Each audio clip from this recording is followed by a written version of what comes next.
गे तू तुझी श्रद्धा ठेवू दिला नाहीस, शुचिरभूत झाली आणि पुन्हा नामस्मरणाला सुरुवात करत प्रदक्षिणा पूर्ण करू लागली.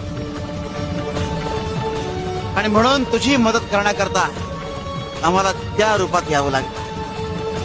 स्वामी, मला हे व्रत करण्याची बुद्धी तुम्हीच दिली. स्वामी, धन्य झाले मी. पण काही लोक मोहाला बळी पडतात, देवाचं नाव सोडतात, सत्संग सोडतात, स्व इच्छेला देवाच्या इच्छेपेक्षा मोठं समजतात.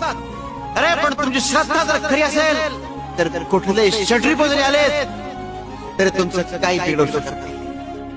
ही बरणी रिकामी आहे, पण लक्षात ठेवा, जी जी जागा रिकामी असते ती ती जागा परमेश्वर व्यापतो.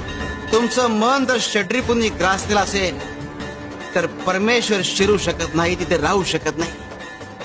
त्याकरता तुम्हाला तुमचं मन षड्रिपू विरहित करावं लागेल, रिकामं करावं लागेल परमेश्वराला सामावून घेण्यासाठी.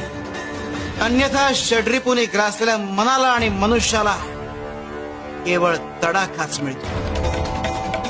अनंत कोटी ब्रह्मांड नायक राजाधिराज योगीराज परब्रह्म सच्चिदानंद अक्कलकोट निवासी सद्गुरु श्री स्वामी समर्थ महाराज की जय.